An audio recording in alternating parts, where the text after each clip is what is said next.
You are listening to part 2 of a Barefoot Lawyer Reports podcast on Chen Guangcheng's letter to the United Nations.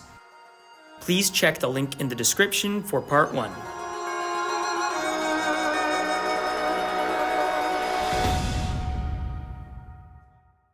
Well, one of the other signatories of this letter is Dr. Bob Foo, the founder and president of China Aid, whom we will definitely have on the podcast at some point. Could you tell us a little bit about his organization, China Aid, and what they do? In fact, the China Aid, that is for the freedom of religion. They share a lot of information in mainland China if the Communist Party persecuted the believers, and how the Communist Party, tear down the churches. Yes. The crosses. Yes. Yeah. They tear down crosses. They did a lot more than I remember, more than 1,200. Wow. So just in Zhejiang province, Henan province, and Fujian province. And the Communist Party tried to do more in another provinces. So, that is their job. Of course, they tried to help the human rights lawyers, the activists in mainland China if the Communist Party punished them and tried to persecute them. And if they have an opportunity, they will help them to escape from mainland China. Right. Yeah, in fact, they help several people escape from mainland China to Thailand, to another country. Then they try to help them to come to the U.S. I know several families come here already.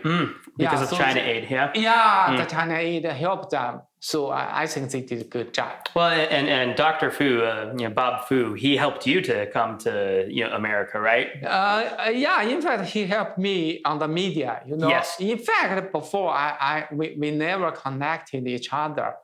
When I was house arrest, later I share a video. I make a documenting and share it to the whole world. I ask the media to publish it, and to let people know what's happening about my family, about the to publicize it. Yeah. So later, when Bob Foo got that video, that that touched his heart. That touched his heart. Yeah. Yeah. I see. Yeah. And he come to the U.S.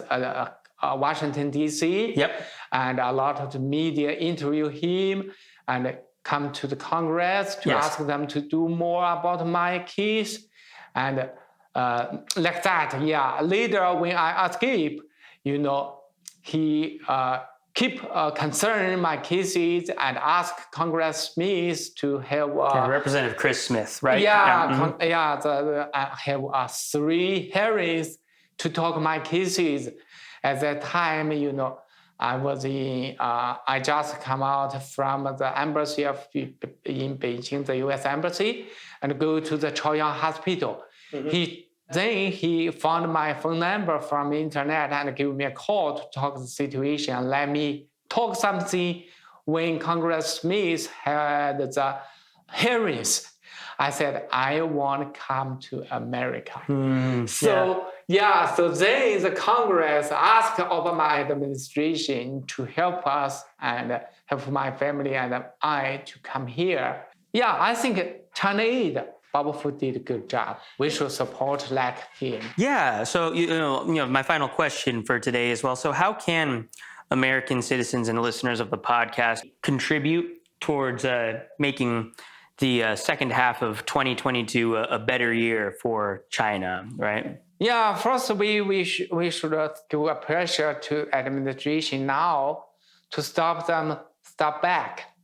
Yeah, any stop act should be not happen. We say stop. Oh, stop. What do you mean by stop act? Stop. Oh, step back. Oh, Yeah, okay. yeah. So not come back. Yeah, just go ahead. Yeah, we should prevent them from stepping back on Yeah, preventative yeah. measures against China. Okay. Yeah. So no against China, against Communist Yes, Party. of course. Yes, yeah. The Chinese Communist Party. Yeah. And another thing is, if you want to help us, you can connect to our Human Rights Center in the Catholic University, and let's discuss how to do something and how to help the people to do the human rights job in the US. For example, our teams, and we can help the activists, the human rights lawyers in mainland China too. And the high technology help us to keep connected with them.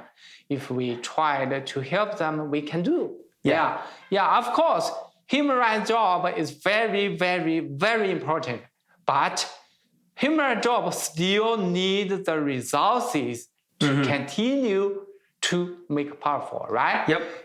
So, in mainland China, that is very difficult. If the people become the activists, the Communist Party will try to prevent any opportunity.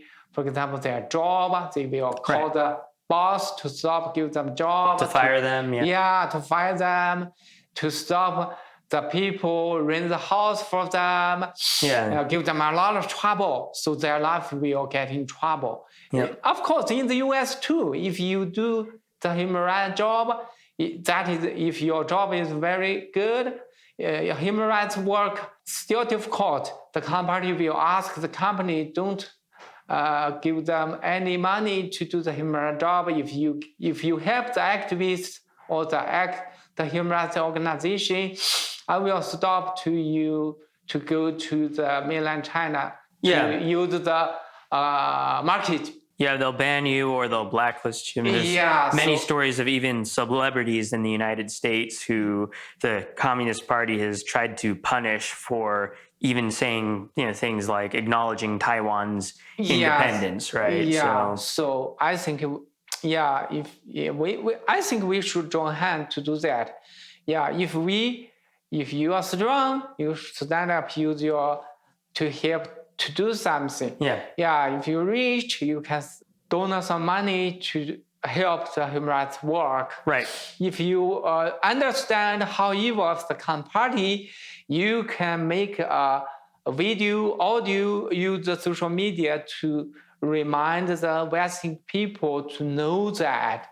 Or if you can, you know how to help the activists, human rights lawyer, or artists in mainland China.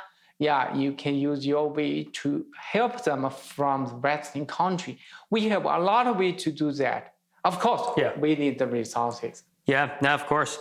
Well, and as you mentioned, the Center for Human Rights here at the Catholic University of America is an excellent way for people, especially young people who are interested in a career in human rights, to be engaged with these issues. So we invite all of you to visit cua.edu/CHR to keep following this podcast and look at the other great projects that the Center for Human Rights is doing.